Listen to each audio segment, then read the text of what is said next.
ये वो बदनसीब इंसान है जिन्हें दो रकम उठाना पड़ा है। एक इनकी जवां साल बेटी गई है, एक इनका दामाद चला गया है। درې په وخت هلته پراته دي نوینې تللې څوکونه چې دی روچت کړی وي هسپتاله پورې روستی چې زه هلته ورسېدم ومې کتل نو بس دواړه وفات شوي وو. خو جینۍ هغه ټایم نه و ایکسپایر شوی چې موږ هسپتال ته راوستم دا په ډراما روم کې به ایکسپایر شو. अस्सलाम वालेकुम नाजरीन, मैं हूं शहजाद दुरानी, आप देख रहे हैं डेली मैदान। मैं इस वक्त पेशावर के इलाका खानवस्त कॉलोनी में मौजूद हूं, जहां गुज़िश्ता रोज़ एक ड्राइवर की गफलत की वजह से 2 जनाजे उठे। ये जनाजे किन के थे? वो शख्स क्या काम करता था जो अपनी बीवी के साथ इस हादसे का शिकार हुआ है? هغه چې یو کې و هلته یې کار کولو هلته نه راغلی و د واده چوټۍ دپاره چې دلته یې واده کوم او واده یې وکړلو. بس یوه میاشتې د واده تېرې شوې، نن سبا روان و. ما ته خو یو کس رینګ وکړو چې هسپتال ته ځان راورسوه، اکسیډنټ شوی ستا د زوی او هغه سیریس دی. چې زه لاړم هلته وکتلو نو هغې وایف خو چې دی ډراما روم کې پرته وه. ما د دې هلک تپوس وکړو چې دا چېرته دی؟ هغې ویل اپریشن تیټر کې دی. بیا چې وروستو معلومات وشو نو هغه چې دی په هغه کې مردخانه کې لاندې پروت و. درې په وخت هلته پراته و، دوی نوینې تللې څوکونه چې دوی روچت کړی وي هسپتاله پورې روستی. وایي زه خو نوښار ته روان یم او زه یو ټیچر یم. ما چې وکتل وایي زما خو ډېر زړه خفه شو، دوی وینې روانې روچت مې کړه. هلک خو ما هغه ټایم ایکسپایر شوی، خو جینۍ هغه ټایم نه و ایکسپایر شوی چې موږ هسپتال ته راوستم دا په ډراما روم کې به ایکسپایر شو. بس بیا موږ نه پوه شوي په ځان باندې چې دا څه حادثه وه، څه شوي څه نه دي شوي. باقي هلته به کیمرې به ګورو چې څه حساب کتاب دی. څوک وایي لوډر والي دي، څوک وایي چې الټو والا والي، څوک وایي چې نه 2 رکشې په ریس کې وي. نو خلکو مختلف خبرې دي، خو حقیقت خو موږ نه وایو چې هلته څه واقعه شوې. په دا خبره دا راته وایي چې دا ستاسو چې کوم د مور بیبي ده، هغه تاسو څنګه هغه له صبر دلاسه ورکولی؟ زه لا هغې ته مخامخ شوی نه یم، نه هغې ته مخامخ کېدی شي. دا مشر وو که کشر او وو؟ دا مشر وو. ټولو نه مشر او دا وو.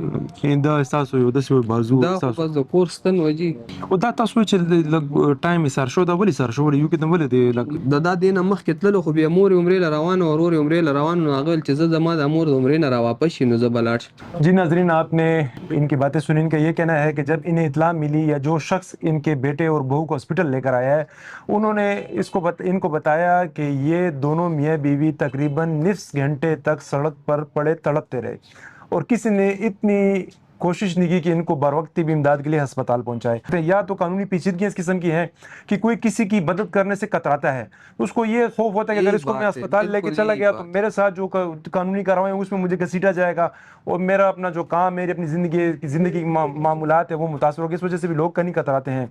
या ये कह सकते हैं हम कि हम इस कदर बेहिस हो चुके हैं कि हमें इंसानी जान की अहमियत का अंदाज़ा ही नहीं है कि इंसानी जान की कितनी अहमियत होती है और हमारा क्या फ़रीज़ा है बहैसियत इंसान, बहैसियत मुसलमान। عبدالمتین دا زمونږ چې کوم د زوم پلار دی، دی راته ټلیفون وکړو چې یاره دغه شانتې هغوی اکسیډنټ کړی دی او دواړه سیریس دي او هسپتال ته لکه وړي دي.